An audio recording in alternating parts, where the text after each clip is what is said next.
The pot roast sits untouched on my plate as mother circles the dining table, topping off water glasses with practiced precision. Sunday dinner at the Phillips household unfolds with its usual choreography: crystal goblets catching light from the chandelier, the heirloom china gleaming against the dark wooden table that's witnessed 3 decades of family tensions disguised as togetherness. Father checks his watch. Naomi should be here by now. You know your sister, mother says, her eyes flicking toward me, always running on her schedule. I nod, not trusting my voice. Every Sunday since my promotion I've shown up for these dinners hoping something might change, that my parents might finally see me, really see me, without comparing me to their perfect younger daughter. The front door swings open, followed by the familiar click of heels on hardwood. Naomi sweeps in, windblown and laughing, her entire body projecting the carefree confidence that comes from never facing consequences. Sorry I'm late. She tosses her purse onto the sideboard, narrowly missing mother's prized crystal bowl. My stomach tightens when I notice what dangles from her finger: a key ring with a distinctive cobalt leather tag. My key ring. To my car. Father beams. Did the interview go well? Seemed to. Naomi drops into her chair. The manager said I had excellent qualifications. Of course you did, mother says, serving her a generous portion. We're just glad you had reliable transportation today. The room tilts slightly. I set down my fork with deliberate care, the sterling silver making a soft clink against bone china. Did you take my car without asking me? My voice emerges low and measured, each word carefully placed. Naomi rolls her eyes, twirling the keys before tossing them beside her water glass. Oh please. It's just sitting in your garage most days anyway.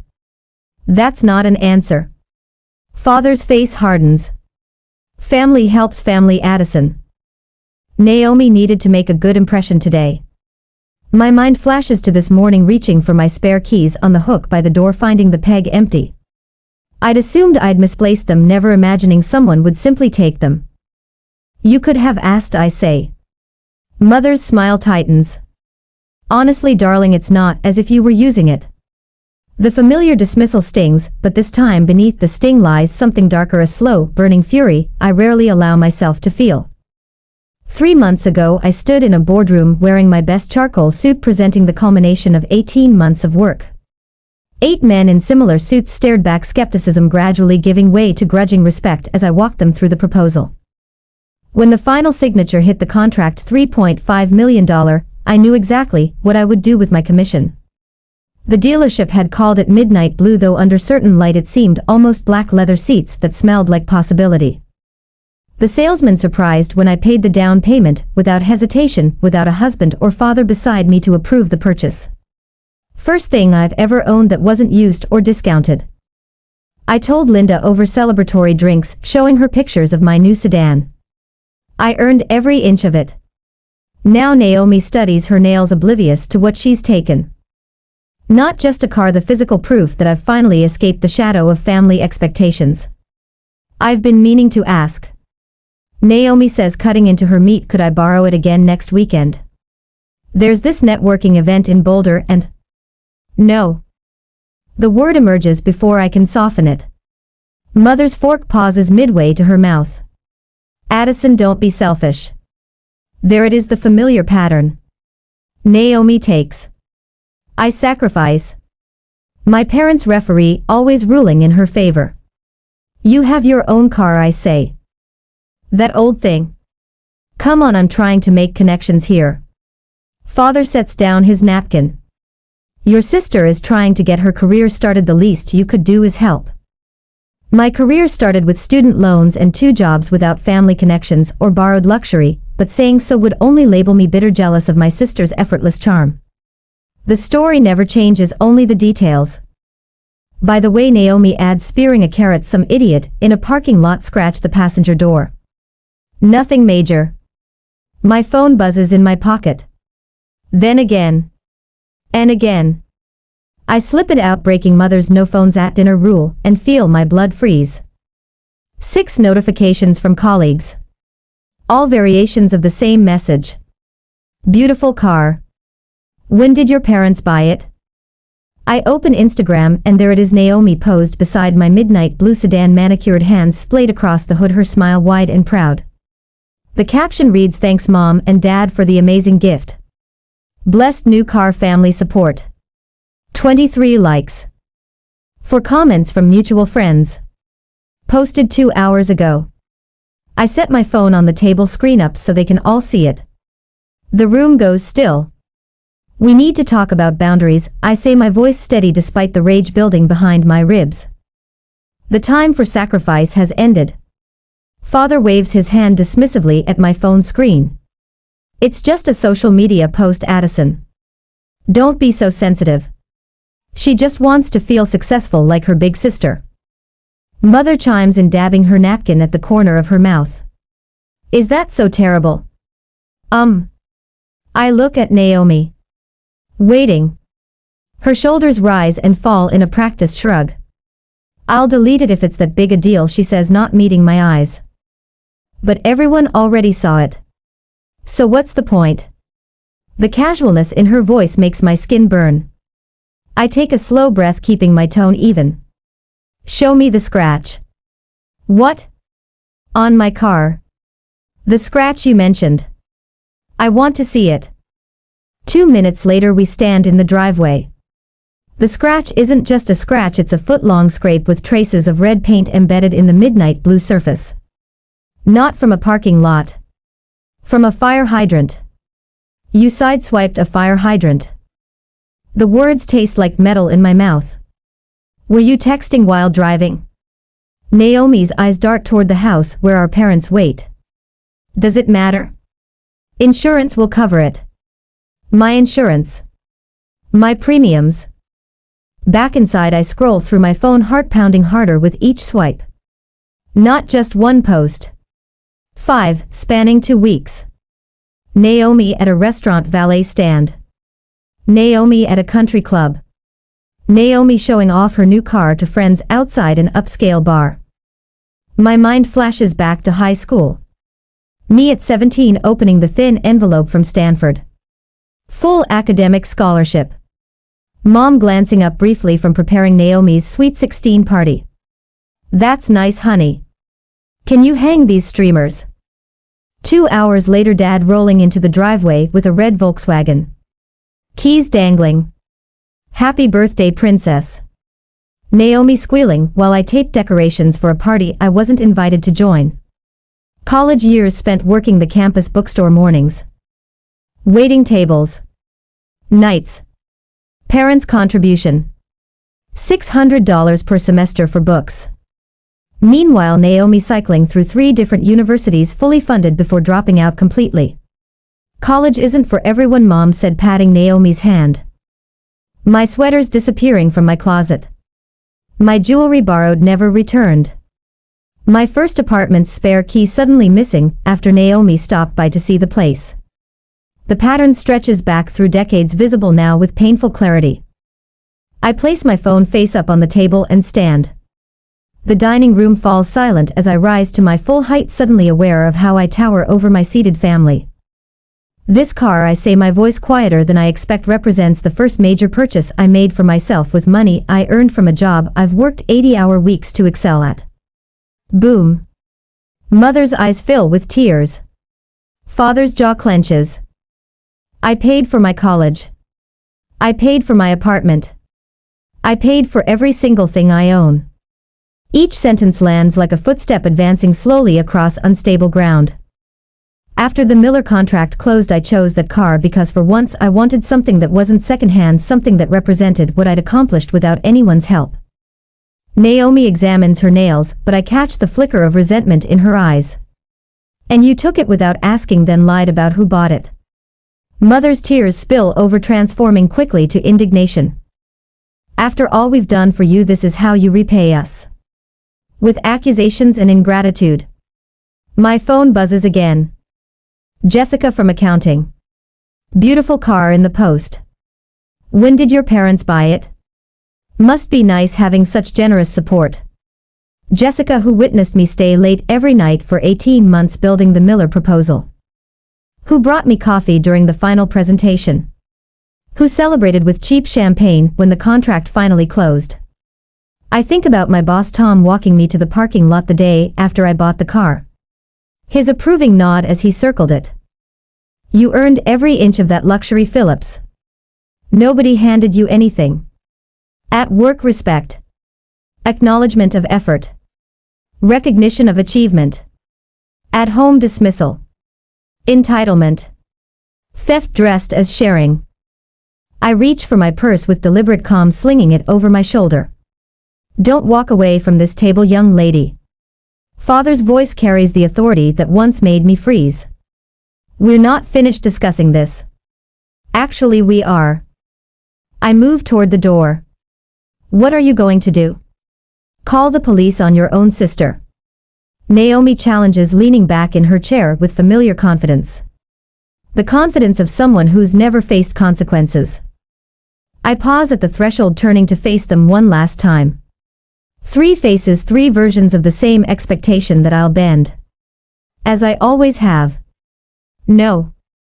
I say, fingers tight around my keys. I'm going to do something much more effective.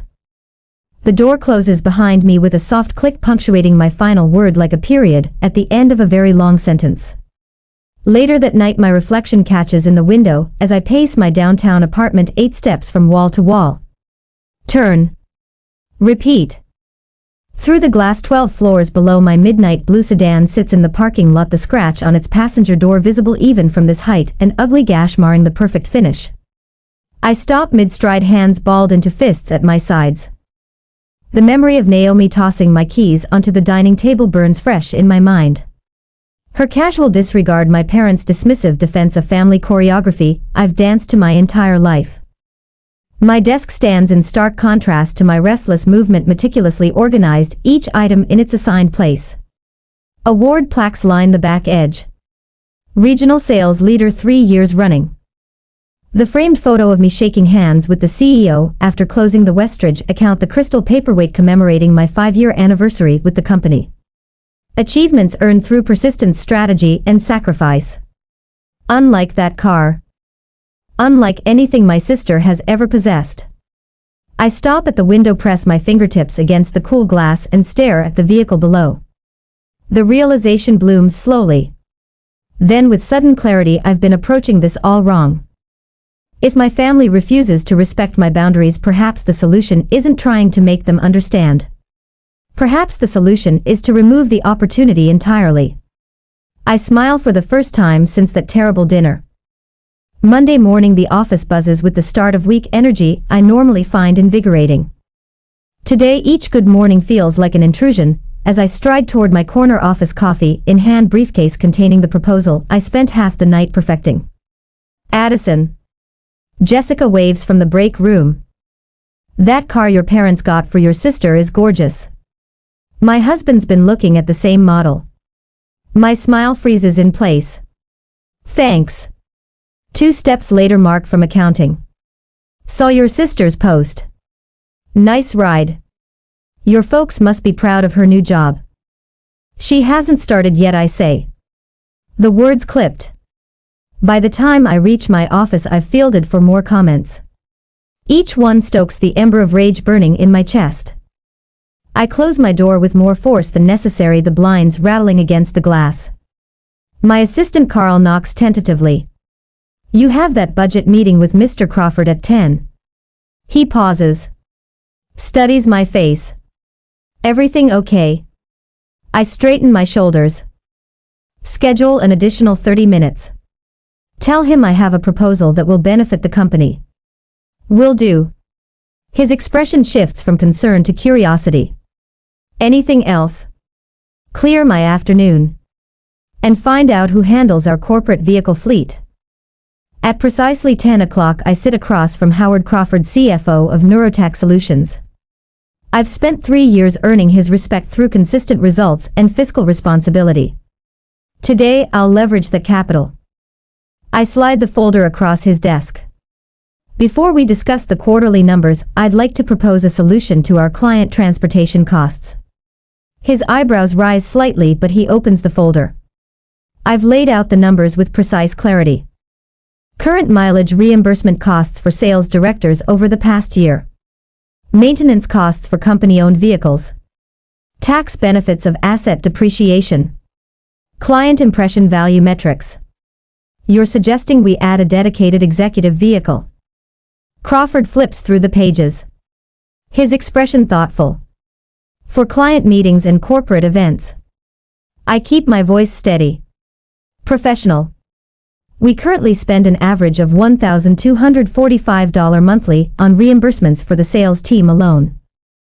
A dedicated vehicle would reduce that by 30% while providing consistent branding opportunities.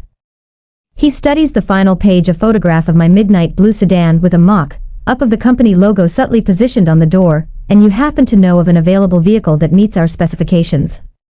I do. I meet his gaze directly. Mine. Crawford leans back, a smile tugging at his mouth. I wondered when you'd make this kind of move, Phillips. Sir. You've always been strategic. This? He taps the folder. This actually saves us money in the long run. Smart. Very smart. 2 hours later I walk out of the legal department with the preliminary paperwork in hand. My car will become company property by week's end. A fair price, full tax advantages, and most importantly complete removal from my family's reach. Looks like everything went well, says David Chin, my direct supervisor, catching me in the hallway. Crawford's already approved the expenditure. It makes financial sense for the company. David nods, and gives you some distance from the family situation. My steps falter. You know about that? I saw the posts. His expression remains neutral. Not my business, but if this helps you have my full support. By Wednesday the company mechanic has removed the scratch from the passenger door, the expense absorbed as routine maintenance. Carl has rescheduled client meetings to accommodate the transition, and the legal department has drafted the final agreement. I stand in the underground parking garage beside Walter Jeffries, the company attorney, as he reviews the documents. Insurance transfer is effective immediately. Walter checks items off his list. Corporate plates will arrive next week. The reserved parking space is already marked. Sure enough, a sign now reads reserved for client relations in the prime spot near the elevator. Midnight blue sedan sits beneath it, freshly washed and detailed, a small magnetic company logo now adorning both front doors. You're sure about this? Walter asks, handing me the final paper to sign. Once it's company property, you can't just take it back. I'm sure. The pen feels substantial in my hand as I sign my name with a decisive flourish. That evening Linda arrives at my apartment balancing a bottle of wine in takeout containers from our favorite Italian restaurant. To corporate assets, she says, raising her glass after I've explained everything. Most creative boundary setting I've ever witnessed. I clink my glass against hers. To problem solved. What will you tell them? She dishes pasta onto our plates, the rich aroma of garlic and basil filling my kitchen. I twirl spaghetti around my fork, considering. The truth. That I no longer own the car. And when they realize what you've done, the anger that's fueled me for days settles into something cooler, more permanent. Then they'll learn what happens when they mistake my generosity for weakness. From my dining table through the window I can just make out the roof of the sedan in the building's lot below. No longer mine, yet more securely mine than ever before. Sometimes protection requires sacrifice, but for once I'm not the only one paying the price. On Sunday that week, the late afternoon sun throws long shadows across the driveway as I pull into my parents' house in my old crossover SUV. The vehicle feels comfortably familiar, after 2 weeks of not driving it, the worn leather seat molding to my body like an old friend. I pause before cutting the engine, savoring the anticipation of what's to come. When I push open the front door, 3 heads swivel in unison. Naomi stands in the entryway, her expression shifting from boredom to confusion. Where's the blue car? She asks, her voice pitched higher than normal. My parents exchange quick glances, the kind they've perfected over 30 years of marriage. Mother touches her pearl necklace, a nervous habit she's had since I was small. Father's jaw tightens almost imperceptibly. I drove my old car today, I say, hanging my jacket in the closet. The aroma of pot roast fills the house, the same Sunday dinner menu we've had since I was a child. I take my usual seat at the table, a strange serenity washing over me. For the first time in years I feel completely in control at this table. Mother serves dinner with mechanical precision, her smile tight around the edges. No one speaks until Father clears his throat. "We've been thinking about your situation, dear," Mother says, carefully arranging her napkin across her lap. Father sets down his fork, his voice dropping into what I've always called his corporate tone, the one he uses when he believes his word is final. "Naomi needs reliable transportation for her job search. The economy is brutal right now," Naomi adds, her voice softening. "Every impression counts." I take a bite of carrots, chewing slowly. They've rehearsed this. I recognize the familiar choreography, Mother opening, with apparent concern, Father delivering the verdict, Naomi following with her practiced vulnerability. "We thought perhaps you could add Naomi to your insurance," Mother continues, "just for when the car is sitting there anyway. You work from home 3 days a week," Father reminds me. "It makes sense for the family." Naomi leans forward, eyes wide and earnest. "I'll be more careful this time, I swear. That scratch was totally not my fault." I continue eating quietly, surprising myself with my appetite. The roast is perfect tonight, tender and flavorful. Mother always did know how to cook a good meal. When the plates are cleared and dessert is served, apple pie with vanilla ice cream, they're still waiting for my answer. The silence stretches between us, punctuated only by the soft clink of spoons against plates. Father shifts in his chair. Mother refills water glasses that don't need refilling. Naomi's foot taps a nervous rhythm under the table. I take another bite of pie, letting the sweetness linger on my tongue. For the first time all evening, I smile genuinely. "That won't be possible." Mother sets down the water pitcher. "What do you mean?" I dab my mouth with my napkin. "I don't own that car anymore." The words fall into a moment of absolute silence. Mother's hand flies to her mouth. "You sold your new car already." Another impulsive decision.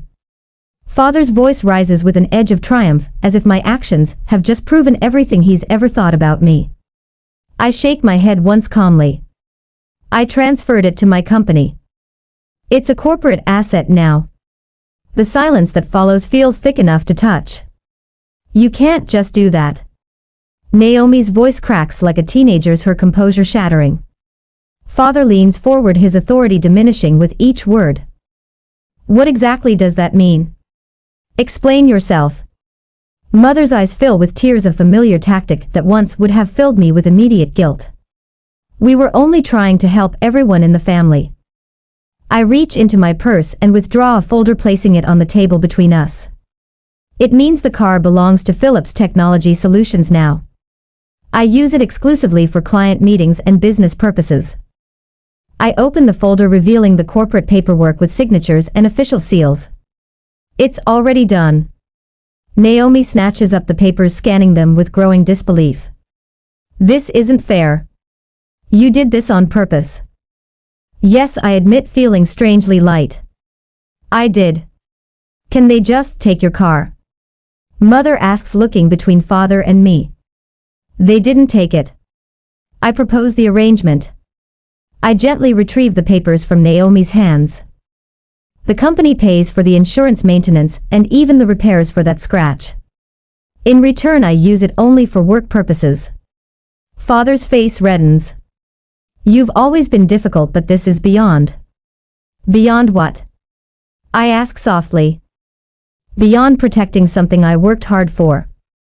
Beyond ensuring it's respected." The silence that follows feels different from any we've shared before. For once, I'm not waiting for their approval or dreading their disappointment. I'm simply present, comfortable in the decision I've made. I close the folder with a soft finality that speaks louder than words. Father's face reddens like a summer sunset. The paperwork I've placed on the dining table might as well be written in ancient Sanskrit, for all the comprehension flickering in his eyes. He opens his mouth, closes it, then tries again. "You can't just..." His voice trails off as reality settles in. "This is absurd." Mother reaches across the table, her manicured fingers stopping just short of touching mine. Addison, after all the sacrifices we made for you, your father worked overtime for years to put you through college. I nearly laugh at the creative rewriting of history. $600 per semester. Mother, that's what you contributed. I have the bank statements. Well, we would have done more if we could, she insists, her voice taking on that wounded tone that once would have sent me scrambling to apologize. Naomi shoves her chair back with enough force to rattle the crystal. You've always been selfish, always keeping score, always holding on to things. Would you like me to keep score now? My voice remains steady, surprising even myself. The textbooks I bought you for 3 semesters before you dropped out of business school. The rent I covered when you were between opportunities last year. The security deposit on your apartment that you never paid back. The room falls silent except for the ticking of the grandfather clock in the hallway. You had opportunities one never got, Naomi says finally, but her voice lacks conviction. 5 jobs in 2 years, Naomi. I kept track not because I wanted to hold it against you, but because I kept hoping one would stick. I turned to my parents and you two enabled every failure. Every time she quit because a manager was mean, or the hours were too demanding, you comforted her instead of encouraging perseverance. Mother's lips press into a thin line. Not everyone is built like you, Addison. No, but everyone deserves the chance to build themselves. You never gave her that chance. Father recovers enough to seize control. This isn't about Naomi's employment history. It's about patterns I counter. The pattern where I work and Naomi takes. The pattern where my achievements become family property while my struggles remain solo journeys. I stand up feeling oddly calm despite the hurricane of emotions swirling inside me. This car was my achievement, earned through years of hard work. 18 months of preparation for that contract. Nights and weekends sacrificed. 3 competing firms trying to undercut me at every turn. I tapped the company paperwork. Now the vehicle belongs to my company. It's used exclusively for client meetings and business purposes. The corporate logo will be added next week, and the company insurance took effect yesterday. I looked directly at Naomi. Even if I wanted to let you drive it now, I legally cannot. It's not mine to lend. Father's face darkens as he processes the finality of my solution. If this is how you treat family, perhaps you should reconsider your place in this family's future. The threat hangs in the air. Its meaning clear. You're threatening to cut me out of the will. I ask, more curious than concerned. Your behavior suggests an unhealthy attachment to material things, Mother interjects, her therapist voice emerging. Perhaps you should talk to someone about that. Naomi's eyes fill with tears, whether genuine or tactical, I can no longer tell. You've betrayed all of us after everything we've done for you. I say, the accusation that once would have devastated me now glances off like rain on a windshield. I've already received my inheritance. I say gently, you taught me to work hard, to persist when things get difficult, to stand on my own 2 feet. That lesson is worth more than anything in your estate. Father flinches as if I've slapped him. For the first time in my adult life, I see uncertainty in his eyes. I gather my purse and car keys from the sideboard, movements deliberate and unhurried.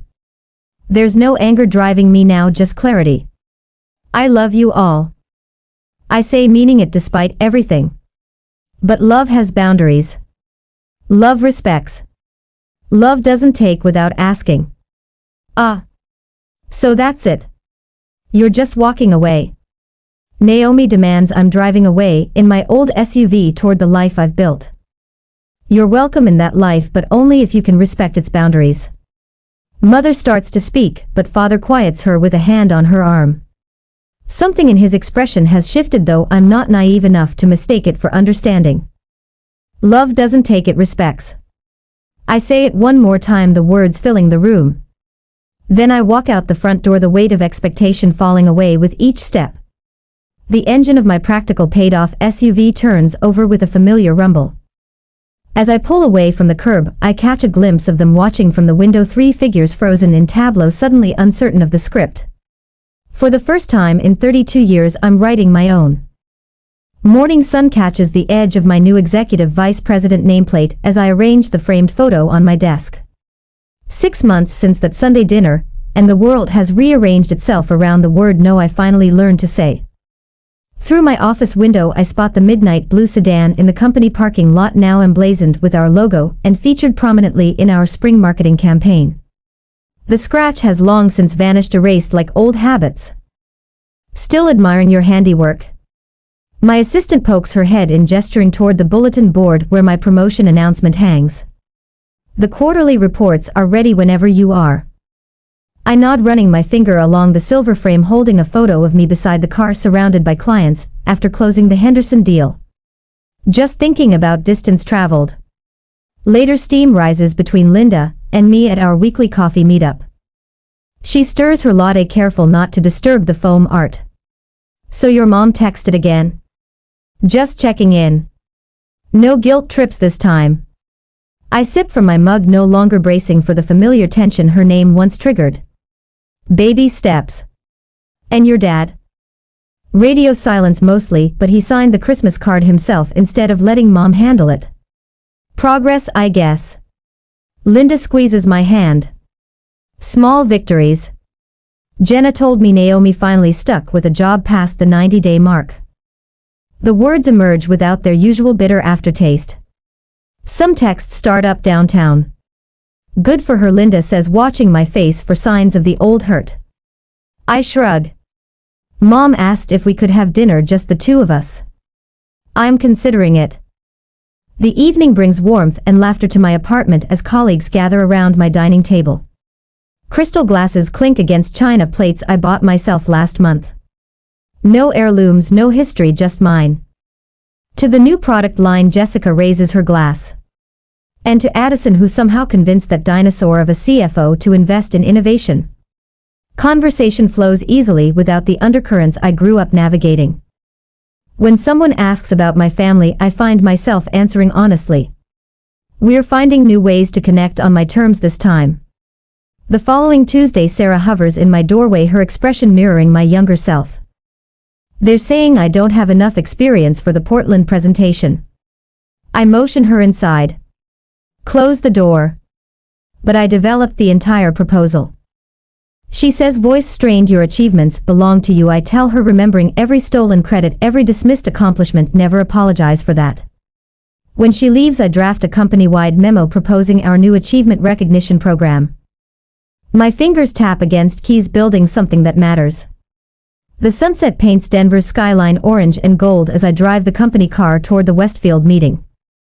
In the rearview mirror, I catch glimpses of who I was 6 months ago, hunched shoulders, careful words, always yielding the steering wheel feels solid beneath my hands.